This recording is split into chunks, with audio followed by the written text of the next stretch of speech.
Welcome to Swastha Ayushman Chikitsalaya. This is Dr. Ashishwita, your homeopathic doctor. ఇందులో మనం జనరల్గా night time పక్క తడపడం చూస్తూ ఉంటాం. దీన్ని మనం బెడ్ వెట్టింగ్ అంటుంటాం. దీన్ని మెడికల్ టర్మినాలజీలో ఎన్యూరిసిస్ అంటారు. ఈ కండిషన్ నైట్ టైం ఎక్కువగా చూస్తుంటాం కాబట్టి దీన్ని నాక్టర్నల్ ఎన్యూరిసిస్ అని కూడా అంటుంటాం. సో అసలు ఇది కిడ్స్కి ఎందుకు వస్తుంది, కిడ్స్లోనే ఎక్కువగా ఎందుకు చూస్తుంటాము, దీనికి హోమియోపతి ఎలా హెల్ప్ చేస్తుంది అనే దాని గురించి మనం తెలుసుకుందాం. సో ఈ కిడ్స్లో ఈ సిచ్యువేషన్ ఎందుకు వస్తుంది అంటే నైట్ టైం వాళ్ళు పడుకున్నప్పుడు హార్మోనల్ ఇంబ్యాలెన్స్ అంటే బ్రెయిన్లో ఏదైతే సిగ్నల్స్ కరెక్ట్గా రిలీజ్ అవ్వాలో ఈ హార్మోన్స్ అనేవి కరెక్ట్గా రిలీజ్ అవ్వక సిగ్నల్స్ అనేవి సరిగా అందక బ్లాడర్ అనేది ఓపెన్ అయిపోతూ ఉంటుంది. జనరల్గా చూసుకుంటే 5 to 6 years లోపు ఉన్న కిడ్స్ ఈ బ్లాడర్ హోల్డింగ్ అనేది నేర్చుకుంటూ వస్తుంటారు. 6 years దాటిన తర్వాత ఈ హోల్డింగ్ ప్రాక్టీస్ అనేది ఎక్కువగా అలవాటు చేసుకుంటారు. సో దానివల్ల వాష్రూమ్ రావడం, వెంటనే లేచి వాళ్ళు వాష్రూమ్కి వెళ్ళడం ఇలాంటివి జరుగుతుంటాయి. కానీ ఈ 6 years దాటినా కూడా ఈ హోల్డింగ్ అనేది సరిగ్గా లేకపోవడం వల్ల బెడ్ వెట్టింగ్ అనేది జరుగుతుంది. ఇలా ఎందుకు జరుగుతుంది అంటే పిట్యూటరీ గ్లాండ్ ఎప్పుడైతే వాసోప్రెసిన్ హార్మోన్ ని సరిగ్గా రిలీజ్ చేయదో ఈ హార్మోనల్ ఇంబ్యాలెన్స్ వల్ల బ్లాడర్ నెక్ అనేది యూరిన్ హోల్డ్ చేయడం కంట్రోల్ లాస్ అవుతుంది. ఇలా సిగ్నల్స్ అనేవి సరిగ్గా అందక నైట్ టైం బెడ్ వెట్టింగ్ అనేది చేస్తూ ఉంటారు. సో ఈ నైట్ టైం ఎందుకు జరుగుతుంది అంటే ఈ జనరల్గా మనం రెస్ట్ తీసుకుంటున్నప్పుడు బాడీలో ఉన్న మజిల్స్ అన్ని రిలాక్స్ అవుతూ ఉంటాయి. ఇలానే పెల్విక్ ఫ్లోర్లో ఉన్న మజిల్స్ కూడా రిలాక్స్ అవుతూ ఉంటాయి. ఎప్పుడైతే వాసోప్రెసిన్ కరెక్ట్గా రిలీజ్ అవుతుందో పెల్విక్ ఫ్లోర్ మజిల్స్ రిలాక్స్ అయినా సరే యూరినరీ బ్లాడర్కి ఉన్న నెక్ అనేది కంట్రోల్లో ఉంటుంది. కానీ ఈ వాసోప్రెసిన్ సరిగ్గా రిలీజ్ అవ్వకపోవడం వల్ల పెల్విక్ ఫ్లోర్ మజిల్స్తో పాటు ఈ బ్లాడర్ కూడా రిలాక్స్ అయిపోతూ ఉంటుంది. సో ఇలా రిలాక్స్ అవ్వడం వల్ల నైట్ టైం బెడ్ వెట్టింగ్ అనేది జరుగుతుంటుంది. ఈవెన్ బెడ్ వెట్టింగ్ జరిగినా సరే పిల్లలకి మెలకువ రాకపోవడం, అంత డీప్ స్లీప్లో వాళ్ళు ఉంటారు.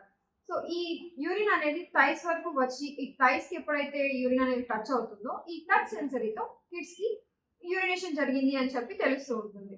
సో మీరు మీ కిడ్స్కి ఈ కండిషన్ క్యూర్ అవ్వాలంటే ఈ ఏజ్ నుంచే అంటే 6 to 7 years నుంచే స్టెరాయిడ్స్ ఇవ్వడం స్టార్ట్ చేస్తారా?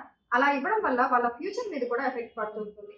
ఆ మెడిసిన్ ఉన్న సైడ్ ఎఫెక్ట్స్ వల్ల ఫర్దర్గా ఎక్కువగా డిసీజ్ ప్రోన్ అయ్యే కండిషన్స్ రావచ్చు. సో బేబీస్కి ఉన్న ఇమ్యూనిటీ అనేది మొదట్లోనే తగ్గిపోతూ ఉంటుంది. దీనికి బదులుగా మీరు హోమియోపతిని ఎంచుకున్నట్లయితే ఈ కండిషన్కి సైడ్ ఎఫెక్ట్స్ లేకుండా మెడిసిన్ అనేది ఇవ్వడం జరుగుతుంది. ఈ మెడిసిన్ ఇచ్చినప్పుడు ఏం జరుగుతుంది అంటే స్పెసిఫిక్గా బ్రెయిన్ ట్రాక్ మీద ఈ మెడిసిన్ అనేది ఎఫెక్ట్ చేస్తుంది. అంటే ఈ స్టిములస్ ఏదైతే ఉందో వాసోప్రెసిన్ హార్మోన్ కరెక్ట్గా రెగ్యులేట్ అవ్వడానికి, ఈ హార్మోన్ పర్ఫెక్ట్గా రిలీజ్ అవ్వడానికి, యూరిన్ బ్లాడర్ అనేది అది హోల్డ్ చేసుకోవడానికి హోమియోపతి మెడిసిన్ అనేది హెల్ప్ చేస్తుంది. ఈవెన్ హోమియోపతిక్ పిల్స్ స్వీట్గా ఉండటం వల్ల పిల్లలు కూడా ఎక్కువ ఇష్టపడి తీసుకుంటూ ఉంటారు. సో కిడ్స్లో నిర్భయంగా సైడ్ ఎఫెక్ట్స్ లేకుండా ఈ కండిషన్కి మనం హోమియోపతి మెడిసిన్ వాడుకోవచ్చు. కిడ్స్లోనే కాకుండా ఒక ఏజ్ దాటిన తర్వాత కూడా సడన్గా వాళ్ళకి ఈ బెడ్ వెట్టింగ్ అనేది జరుగుతూ ఉంటుంది. అంటే వాళ్ళు డ్రీమ్స్లో కానీ ఏదైనా నైట్ మేర్స్ అంటే పీడకలలు చూసినా, లేదంటే సడన్గా చీకట్లో వెళ్ళి అనే భయం వచ్చినా సరే, సో ఈ సిచ్యువేషన్స్లో వాళ్ళకి బెడ్ వెట్టింగ్ అనేది జరిగిపోతూ ఉంటుంది. ఇంకొక రకమైన కిడ్స్ ఎలా ఉంటారు అంటే మొద్దు నిద్రతో, అంటే చాలా ఎక్కువ డీప్ స్లీప్లో ఉండటం వల్ల ఆర్ లేజినెస్తోనే, లేదంటే వాష్రూమ్లో లైట్ లేదు ఈ చీకట్లో వెళ్ళాలి అని చెప్పి బద్ధకంతో కూడా చాలా మంది హ్యాబిచువేట్ చేసుకుంటూ ఉంటారు. సో ఇలాంటి లేజినెస్ ఇవన్నీ మనం కంట్రోల్ చేయాలి అంటే మీరు హోమియోపతి మెడికేషన్ తీసుకుంటే మీకు రిజల్ట్ అనేది బెస్ట్గా ఉంటుంది. ఇదే కాకుండా మనం ఇప్పట్లో చూసుకున్నట్లయితే అంటే మా వద్దకు వచ్చిన పేషెంట్స్ ఈవెన్ మ్యారేజ్ ఏజ్ వచ్చినా సరే ఈ ప్రాబ్లం కొంతమందికి ఉంటుండడంతో మ్యారేజెస్ సెట్ కాకపోవడం, లేదంటే ఈ ప్రాబ్లం వల్ల ఎంబారస్మెంట్గా ఫీల్ అవ్వడం, ఈ సిచ్యువేషన్ ఫేస్ చేస్తున్నామని మా దగ్గరికి కన్సల్టేషన్కి వచ్చిన వాళ్ళు కూడా ఉన్నారు. So it's not a problem, దీనికి మనం హోమియోపతిలో క్యూర్ అనేది ఇవ్వచ్చు.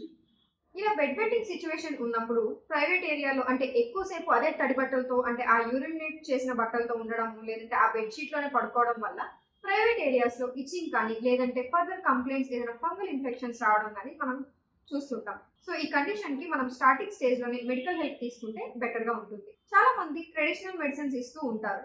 ఇవి ఒక్కొక్కసారి వర్క్ చేయొచ్చు, వర్క్ చేయకపోవచ్చు. సో దీనికన్నా బెటర్గా మీరు హోమియోపతిని ఆప్ట్ చేస్తే ఎప్పుడైతే ఈ హార్మోనల్ ఇంబ్యాలెన్స్ జరుగుతుందో దానికి హోమియోపతి ది బెస్ట్ స్టిమ్యులేషన్ అనేది ఇస్తుంది. ఇంకా పేరెంట్స్ విషయానికి వస్తే ఈ కిడ్స్లో ఈ కండిషన్ని తగ్గించుకోవడానికి లేదా ఈ కండిషన్ని కంట్రోల్లోకి తెచ్చుకోవడానికి వాళ్ళు అలారం పెట్టుకొని లేవడం కానీ, లేదంటే లేచి పిల్లల్ని టైం టు టైం నిద్ర లేపడం కానీ జరుగుతూ ఉంటుంది. ఇలా ఫిజికల్ ట్రైనింగ్ ఇచ్చినా సరే ఇప్పుడు 12 ఫర్ ఎగ్జాంపుల్ 12 o'clockకి మనం ఒక కిడ్ని నిద్ర లేపుతూ ఉన్నాం డైలీ అనుకుంటే అది 3 o'clockకి బెడ్ వెట్టింగ్ అనేది షిఫ్ట్ అయిపోతూ ఉంటుంది. సో అలా ఈవెన్ దో ఫిజికల్ ట్రైనింగ్ జరిగినా సరే స్టిమ్యులేషన్ అనేది సరిగ్గా లేకపోవడం వల్ల బెడ్ వెట్టింగ్ అనేది జరుగుతూ ఉంటుంది. మరికొంతమంది చూసుకున్నట్లయితే ఈ కండిషన్ నుంచి బయటపడడానికి నైట్ టైం కిడ్స్ కి అసలు వాటర్ ఇవ్వకపోవడం, అంటే ఫ్లూయిడ్ మెటీరియల్ ఎటువంటిది ఇవ్వకపోవడం చేస్తుంటారు. ఇలా చేయడం వల్ల సెల్ఫ్ డిహైడ్రేషన్ అవుతుంది. సో ఆ సిచ్యువేషన్ లో నైట్ టైం కిడ్స్ కి యూరిన్ అనేది రాదు. ఇదే కాకుండా లాంగ్ జర్నీస్ ఉన్నప్పుడు కూడా పేరెంట్స్ ఇలానే చేస్తూ ఉంటారు. ఇంకా వాళ్ళు వాళ్ళ పిల్లల్ని బయటకు పంపించాలన్నా ఎంబారెస్మెంట్ గా ఫీల్ అవుతారు. వేరే వాళ్ళ ఇంటికి వెళ్ళి పడుకోవాలంటే ఇలాంటి సిచ్యువేషన్, అంటే ఈ యూరినేషన్ నైట్ టైం జరగడం మళ్ళీ వాళ్ళు ఏమనుకుంటారు అని చెప్పి ఈ సిచ్యువేషన్ లో కూడా ఈవెన్ వాళ్ళకి ప్రెస్టేజ్ ఇష్యూస్ వస్తూ ఉంటాయి. సో ఇలాంటి కండిషన్ నుంచి మీరు బయటపడాలి అంటే better come to homeopathy. So without any side effects పిల్లలకి ఫ్రీగా మెడికేషన్ అనేది ఇవ్వడం జరుగుతుంది. ఇప్పుడు మనం చూసుకున్నట్లయితే ఈ కండిషన్ అనేది ఈ జనరేషన్ కిడ్స్ లోనే ఎక్కువగా వస్తుంది. ఇలా ఎందుకు జరుగుతుంది అంటే మెయిన్లీ హార్మోనల్ ఇంబ్యాలెన్స్ ఒకటైతే, వీళ్ళు తీసుకునే ఫుడ్ హ్యాబిట్స్ ఇంకొకటి. వీళ్ళు తీసుకునే ఏ ఫుడ్ అయినా సరే ఇప్పుడంతా స్టోర్డ్ ఫుడ్ కానీ, లేదంటే హార్మోనల్ ఇంజెక్షన్ చేసి గ్రోత్ చేసిన ఫుడ్స్ కానీ ఇలాంటివి ఇండ్యూస్ చేసుకుంటూ, అంటే ఇలాంటివి తీసుకుంటూ ఉన్నారు. సో వీటి వల్ల కూడా ఇంటర్నల్ గా డ్యామేజ్ జరుగుతూ ఉంటుంది. ఇప్పుడు మనం చూసుకున్నట్లయితే స్వీట్స్ అనేది ఎక్కువ తీసుకుంటూ ఉంటారు పిల్లలు. ఇలా స్వీట్స్ అనేది ఎక్కువ మోతాదులో తినడం వల్ల స్లీప్ అనేది డిప్రైవ్ అయిపోతూ ఉంటుంది. సో స్లీప్లెస్నెస్ వస్తుండడం వల్ల ఈ యూరిన్ ప్యాటర్న్స్ అనేవి కూడా చేంజ్ అవుతూ ఉంటాయి. ఇదే కాకుండా మనం చూసుకున్నట్లయితే ఇప్పుడు జరిగే హార్మోనల్ ఇంబ్యాలెన్స్ కి ఈవెన్ గర్ల్స్ లో వచ్చే మెన్స్ట్రేషన్ ఏజ్ కూడా ఇది వరకు 12-13 ఇయర్స్ కి వస్తే ఇప్పుడు 8 ఇయర్స్ 9 ఇయర్స్ లోనే మెచ్యూర్ అవుతూ ఉన్నారు. సో ఇలా జరిగే ప్రతి ఒక్క చేంజెస్ కి మన హార్మోన్స్ అనేవి మెయిన్ కారణం. సో హోమియోపతిలో ఈ హార్మోనల్ ఇంబ్యాలెన్స్ ని బ్యాలెన్స్ చేయడానికి మరియు మీకున్న ప్రతి ఒక్క కంప్లైంట్ కి మెడిసిన్ అనేది ఉంటుంది. సో ఓన్లీ హార్మోనల్ ఇంబ్యాలెన్స్ కి కాకుండా ఏవైనా కండిషన్స్ ఈవెన్ కిడ్స్ లో వచ్చినా సరే ఈ హోమియోపతి మెడికేషన్ అనేది ఫ్రీగా వాడుకోవచ్చు. సో ఈ హోమియోపతి మెడికేషన్ అనేది ఈ ఒక్క కండిషన్, అంటే ఈ నాక్టర్నల్ ఎన్యూరిసిస్ కే కాకుండా కిడ్స్ లో మనం చూస్తూ ఉంటాం నోట్లో వేలు వేయడం కానీ, లేకపోతే ఫుడ్ సరిగ్గా చ్యూ చేయకుండా తినడం, అంటే ఎక్కువగా నమలకుండా మింగేయడం కానీ ఇలాంటి కండిషన్స్ వస్తూ ఉంటాయి.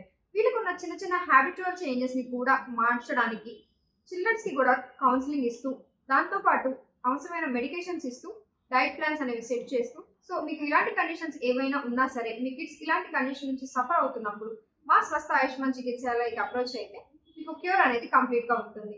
Thank you.